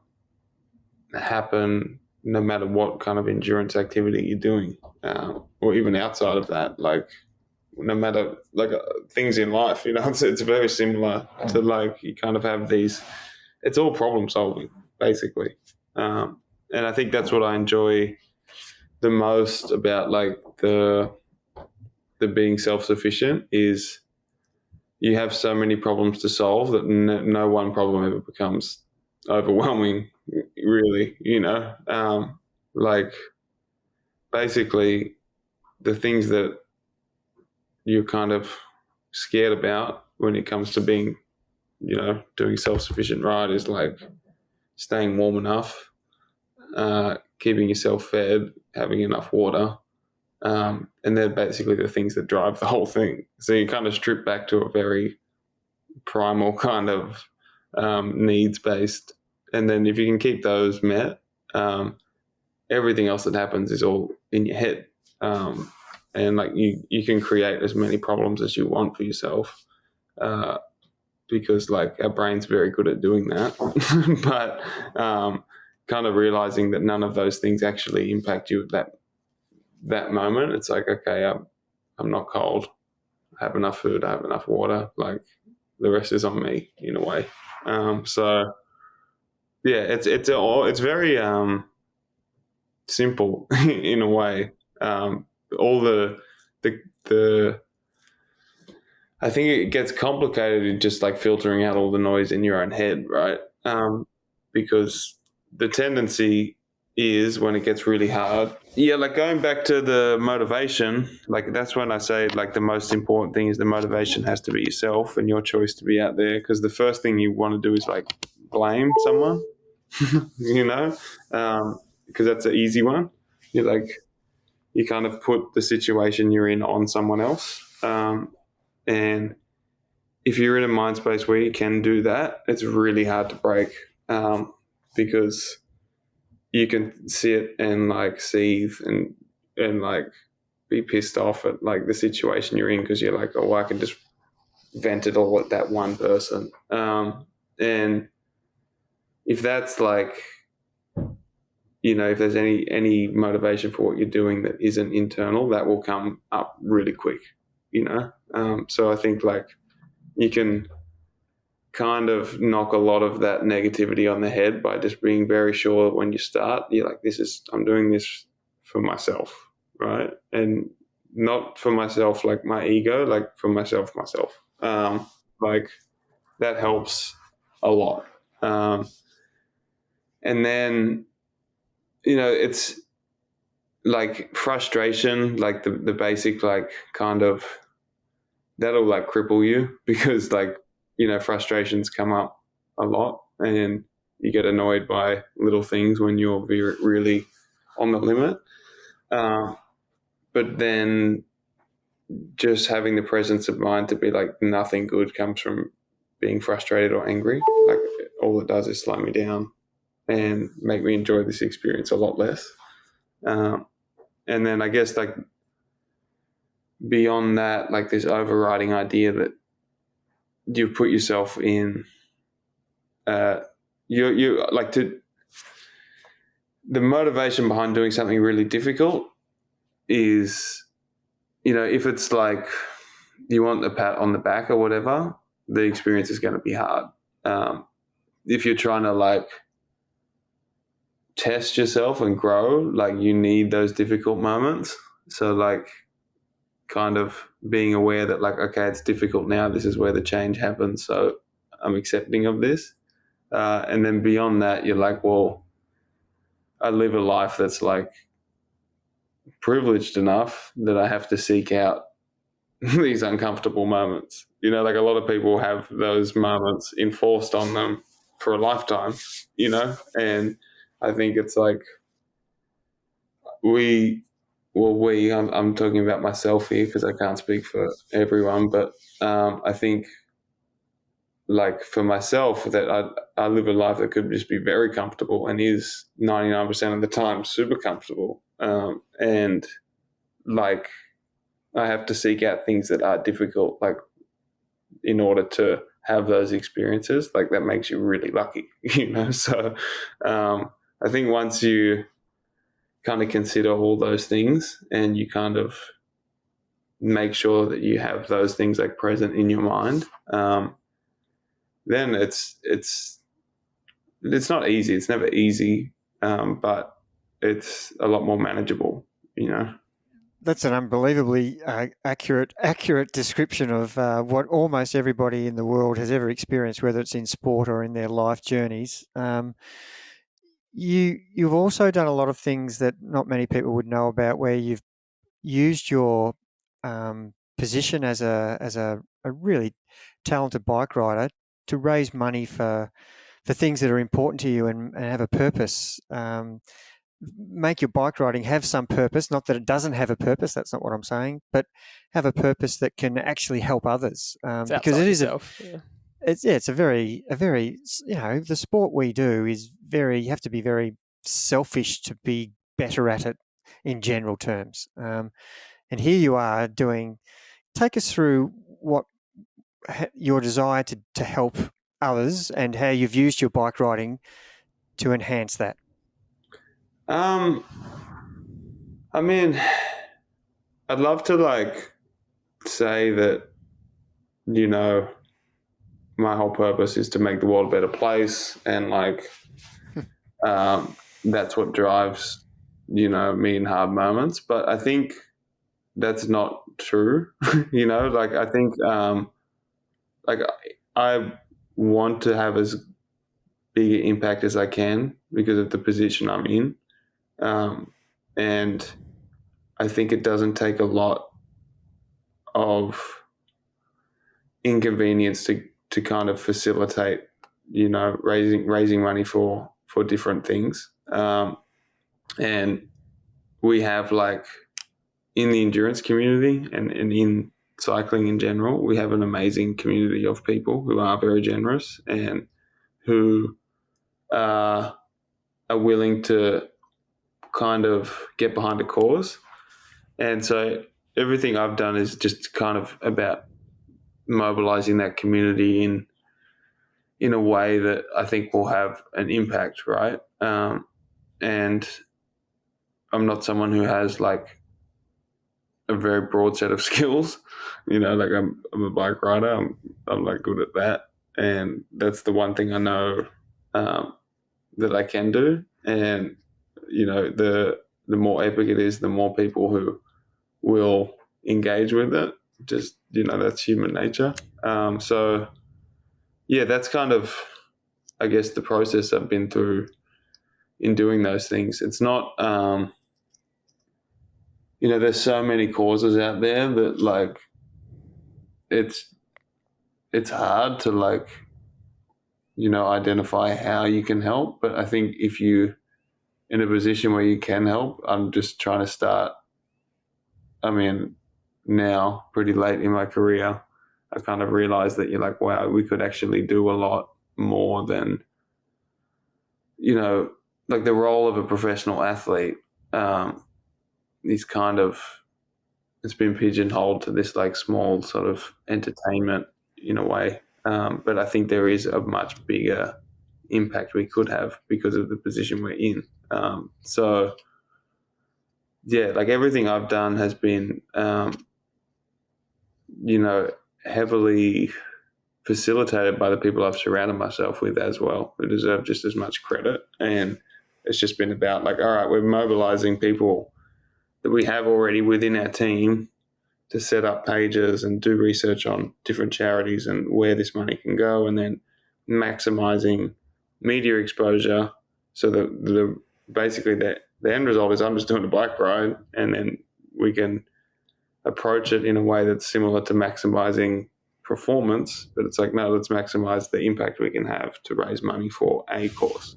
And it's pretty amazing to see when you have a group of people who have this, we have an amazing group of people who are very talented at what they do, and everything's being focused towards performance. And then if you shift that focus really quickly in another direction, you still have a really talented group of people who are also very capable of, having an impact in a different way. So it's just kind of reallocating those resources. And we're all doing similar things that aren't out of our ballpark, it's just kind of coordinating that. And yeah, it's ultimately, personally, it's very rewarding because it does give you more purpose beyond your own selfish kind of exploits. And I love the fact that I can do the things I like to do, and then as a byproduct of that have, an impact on people who aren't as lucky, as myself. but it's not a huge sacrifice. There's so many people out there who do dedicate their lives to causes who sacrifice so much, but the impact they can have is smaller because they don't have as big a platform, right? So that's like, I guess my thought process behind it. But going forward, I'd love to do like as much as I can, really. And it's currently kind of about juggling everything at one time, but I like to think there's a point where once the competitive part of my riding experience is done, that I can really hone in on that and see what kind of impact I can have and make more sacrifices myself in enabling those impacts. But that's where I'm at right now. You can't sell yourself short either. I know you're pretty humble about it, but you raised 700,000, I think, AUD from the Alt Tour, probably more with continued donations. It was 500,000 euro. You jumped straight away into the crisis in Ukraine and rode from Germany to the Ukraine border and raised 200,000 straight away there. You've done smaller, more individual things, and I think that has to be mentioned. Two, but does that give you any extra drive? Because I don't feel like you need it, but when you're on the Alt Tour and you're raising money and you're struggling, is that ever a place you go to for motivation? Going, there's people watching. No, I think like for my own, I think it's good to have an awareness of it, and if you can bring that into your purpose, like it helps. But we're kind of going back to the motivations thing. I don't think you can have something like this. My motivation still has to be something internal. There has to be something that I'm latching onto, that I'm doing it for some reason that drives me to do it. For all those reasons that's just kind of the way my mental process works. And I think if you feel like backed into a corner by it in a way, because it can happen, then it can complicate things. So, but I think you kind of inviting that purpose along on your own purpose, if that makes sense.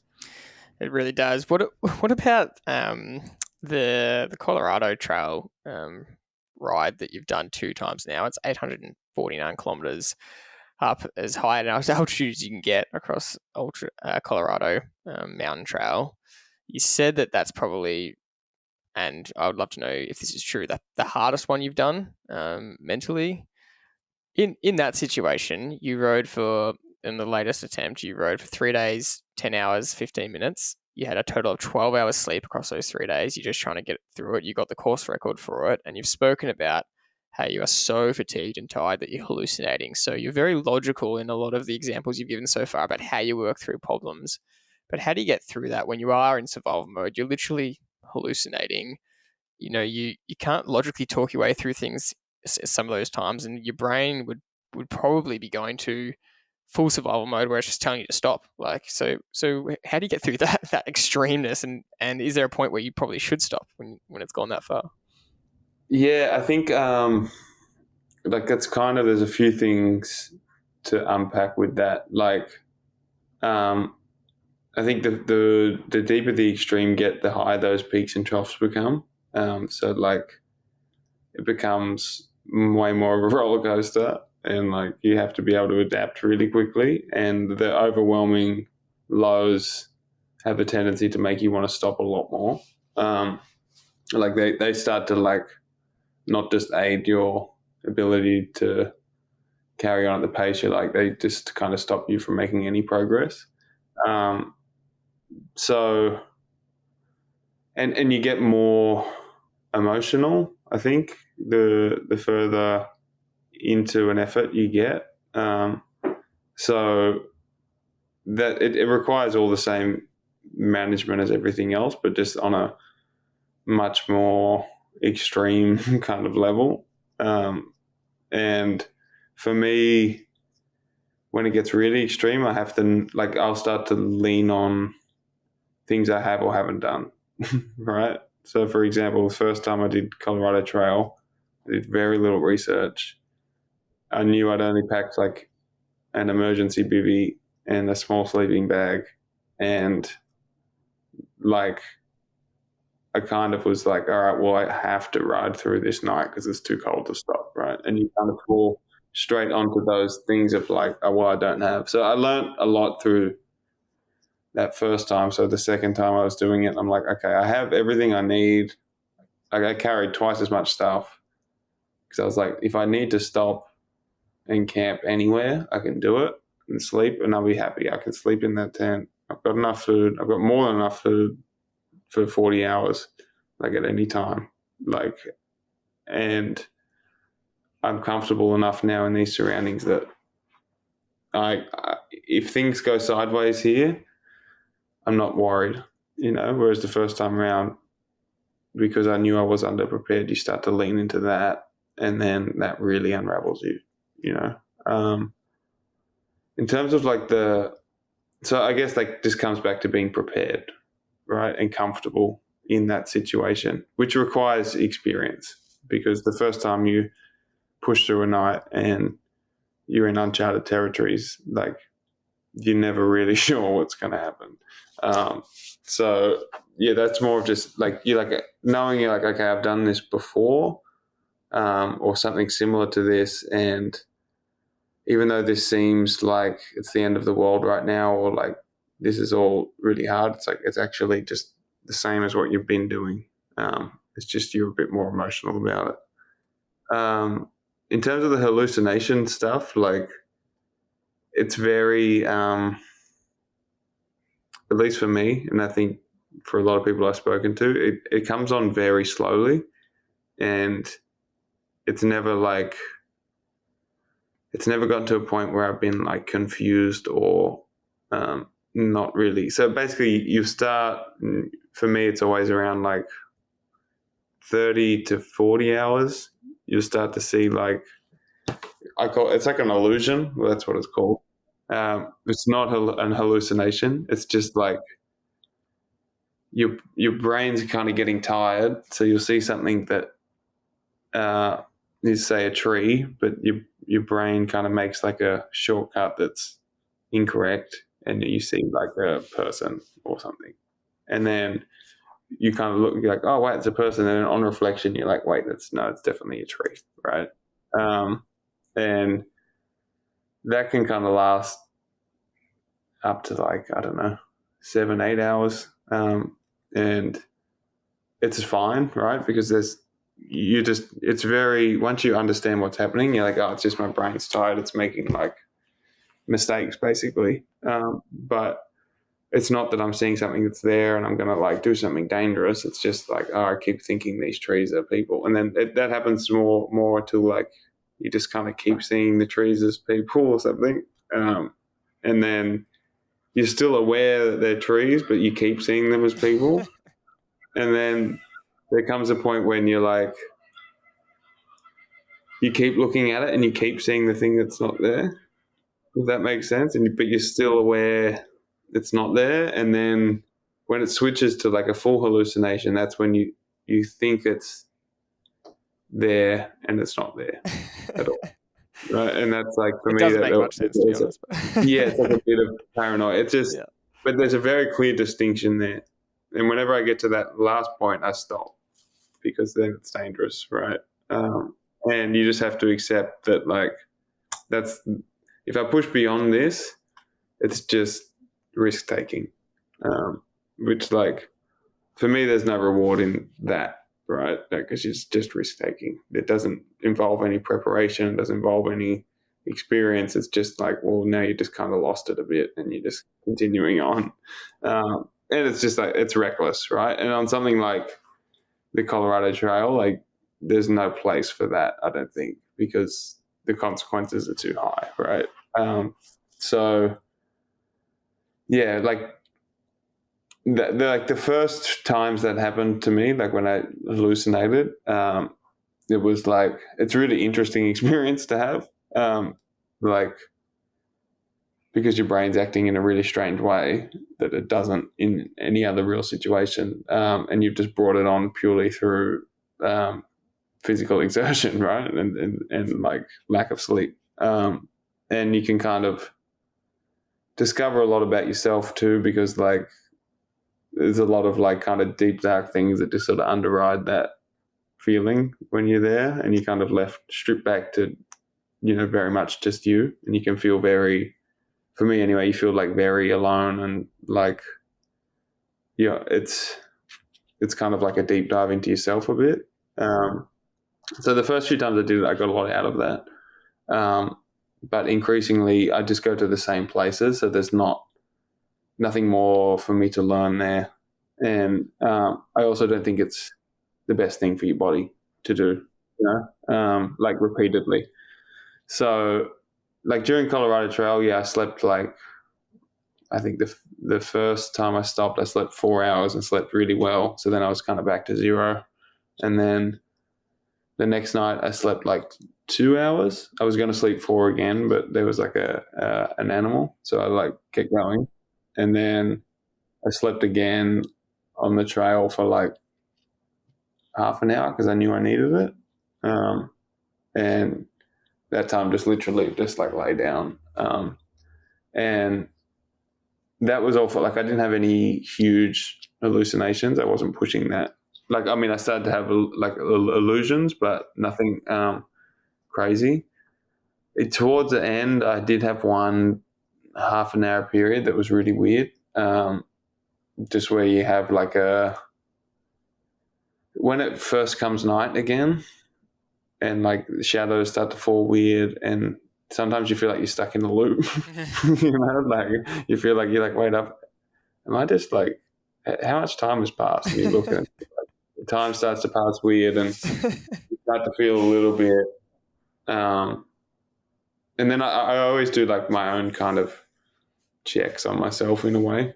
What's my name? What's my birthday? Yeah, exactly. And then if I'm actually worried about it, and see at that point I was pretty close to the end. So, but like, and I had like some phone signal. So I always just call my dad just to have a chat. Yeah. And not like, oh, talk me through this. I always just like, oh, what are you up to? How's your day been? Whatever. And then I kind of gauge myself just on the conversation, like how cognitive I am. And so I was very intermittent, and I think I dropped out, but I think I ended up making him more scared than he needed to be. But I knew at that point, I was like, I'm good. I've got like 2 hours to finish. I can make it here. But yeah, I think the furthest I ever went down that path was like at Badlands, because after the race finishes, I made it to the finish fine because I did no sleep for like 40 hours or something, 40 something hours. And for the last like 6 hours, I could like hear music, and like time was passing really strange. And then towards like there's this last climb, and I thought there was someone chasing me up there. And like still, if I go back to that memory now, there was someone chasing me up there. Yeah. But it was like half an hour before the finish. So I finished, and then I didn't realize you had to ride 20K back to town. Oh. Yeah. So then I rode to town, and then I was starting to really lose it. And like I got to where we were staying, but the door was locked because there was like a film crew there who we were staying with, and they were still out somewhere. And so I was like sat out the front, and there was like a park down the road, and then I thought there was people in the park trying to get me, like hiding. And then I was like, oh shit, like they're gonna come and take my stuff. And I like took my shoes off because I was like ready to run away. And then I got inside, and like I was awake for maybe another half hour or whatever, just like, you know, washing stuff. And and then when I went to have a shower finally, I remember I picked up the like conditioner bottle, and it like in my hand like turned into like a duck that was like had like an angry mouth, and I was just like, whoa, this is like, I'm like, if I was still out on the road, I would be very alarmed at this, you know. We're very So- alarmed listening to this. Yeah, exactly. That someone can go this That far. deep Yeah. continuously and repeatedly. It's Yeah, but I think like in terms of the sleep deprivation stuff, like I'm gonna cut back on that a bit because like I don't like. There's less to learn there, and I'm aware that like this after Colorado Trail, I was very kind of conscious because I had to turn around and do like a 2-hour mountain bike race for the Lifetime series. Like I think it was the next weekend. And trying to like get yourself physically ready to do that. And with just like my mental capacity for that next week was so low. Like I couldn't focus on conversations and like there was just stuff that I was like, I don't really like that feeling, you know? huge consequences, aren't there? For Yeah, exactly. And you realize that like if that's something I'm feeling, then there's something that's happening. So yeah, I'm kind of less excited about pushing that than I was a few years ago. good. Sorry, did I sell yourself short there? You did 6 hours, or just over 6 hours of sleep over 3 days instead of 12. Yeah, it would be like that. Wow. But to give you I think like there's people who've done it on like 2 Yeah. and taken 4 days. It's crazy. Yeah. I wouldn't be able to function. I wouldn't be able to enjoy it like that. Like I felt like I had the minimum amount of sleep that made it so I could function nicely in a way I liked and still be conscious enough to enjoy what I was doing. And because, I guess like in terms of that route and the amount of sleep I had, it was like pretty conservative. Yeah. But yeah. It's unbelievable insight. Let's finish off the chat by kind of talking about your plans going forward because you're going to avoid sleep deprivation. That's one. But you're no longer contracted to EF with the road team. You're purely off road. You've got a coach again. You're doing structured training again, which is a big change for you. So what's the plans next? What are your goals and what's got you excited? I'm going to Cape Epic next month. And that's been like the kind of whole focus of my off season. I've done that race once before and have since wanted to go back and like test myself there. I've been doing more and more on the mountain bike the last few years. And it's like, that's kind of the absolute pinnacle of marathon mountain biking. So go there and just see what I'm capable of and just like maximize whatever I have. I'm really excited for that. And then beyond that, I'm going to race the like US Lifetime series again. So there's like 4 gravel races, 3 mountain bike races spread out over the year.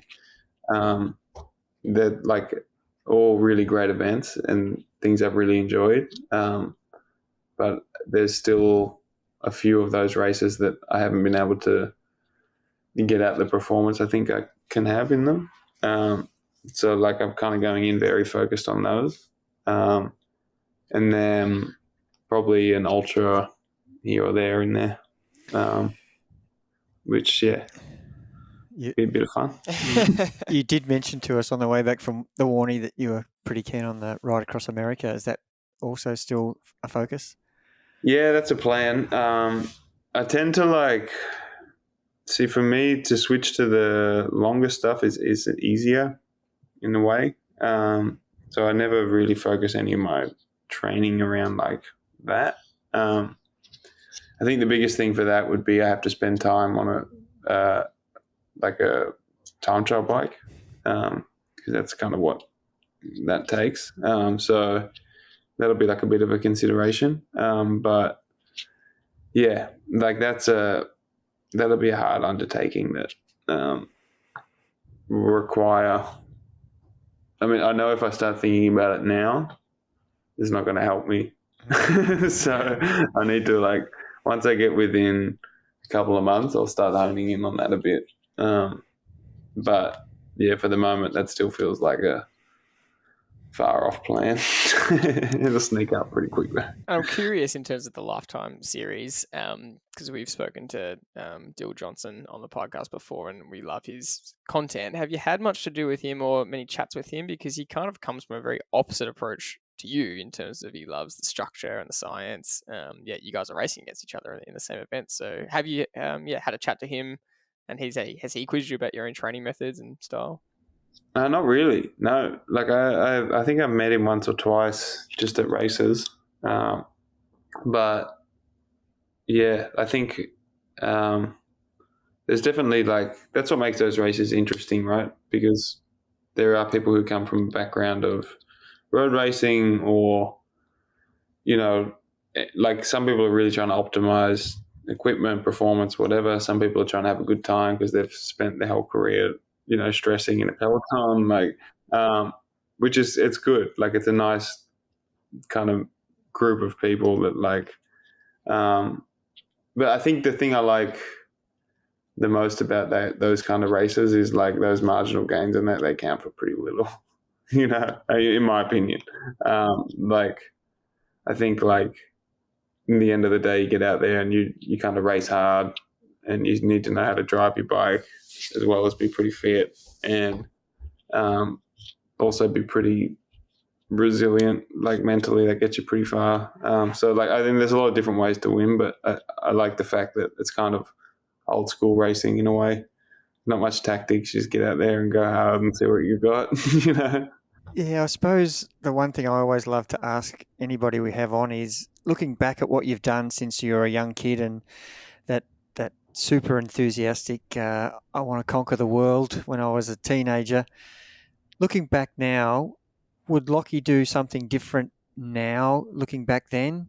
If you put yourself, now that you've experienced everything, what would you do differently? No, because I'm very happy with where I'm at now. Then I know if I'd made any other decisions, like there's a lot of things I could do differently as a junior if I wanted to be performing now as like an elite level road cyclist. I know that, like, I made a lot of mistakes, and I would, if that was the outcome I wanted, yeah, for sure I would change a bunch. But ultimately, that's a path I'm kind of glad now I didn't take. So yeah, I wouldn't change anything, mistakes and all. To finish, I just want to say I know that one of your goals is to use your cycling to try and have as best impact on people as you can, and whether that's through raising money or whether that's just through showing people to look at cycling in a different light, or just to experience cycling in a different way. And I think if anyone listens to you talk, that just happens straight away. You're the way you can get people to just think about enjoying cycling again. And yeah, I really resonate with that message of experience it the way you want to. And at Travello, we have very similar principles in terms of you've got to love the process, and you've got to be intrinsically motivated, especially if you're training for a half Ironman or Ironman, because you're not going to get there unless it's coming from yourself. But at the same time, we've got quite contrary ethoses, I guess, in terms of the age group has limited time to train, so they've got to be very structured and very, very efficient in what they do. But I think there's such value in what you're saying, and that making sure you're finding enjoyment in your training, and I think you're really spreading that message well. And I know you probably get a lot of people telling you that they see their bike riding a different way now, and I definitely see it a different way after listening to you talk. And I think that must be pretty gratifying to you from a personal level to hear that people are back on the bike again because they've been motivated by the Thereabouts films, or they see the challenges that you're doing. You're riding the ultra by yourself, and that's motivated people to enjoy endurance riding again and enjoy getting the most out of themselves. So I think that's awesome from you, and I'm sure you probably get a lot of that out of that personally, right? Yeah. I mean, like, I guess for me, like, cycling's given me so much, and I really think it's like the nicest way you can spend your days, and I just want to share that with as many people as I can. So I think, like, anyone who's going through their training process, like, just being sure that you're enjoying it, like, it has to be fun, or you have to be feeling gratified for every time you kind of step onto your bike or you go for your run or whatever it is. Like you shouldn't be motivated by the outcome. Like the whole process should be really fun and fulfilling. And if it's not, then you just change something, It doesn't mean it's not for you. It just means you just need to change your approach. So, yeah. That's an unreal way to finish. Massive conversation here. Thanks for staying on the line, Lachie, and thanks for giving us so much kind of profound insight. We really, really appreciate it. No worries, guys. Fantastic, mate. Brilliant insight to exactly what we're trying to get our everyday listener to understand, that you have to have a passion for what you do, and if you do have a passion, you will enjoy it so much more than if you're doing it because of other reasons. And the balance in life is so key. We've said it many times. If you can get your balance right, then you'll have fun on your bike, because everything else in your life is going well as well. So, so you've brought that message across loud and clear, and some of the detail you've gone into of the mindset, and that's really key to a lot of what holds us back, isn't it? That we just don't have our mind right. Physically, we could be so well prepared, but we're weak mentally, and I'm including myself in that. And we can learn a lot from knowing how far you can actually go with your body, and your mind has to go along for the journey. Yeah, exactly. Well put.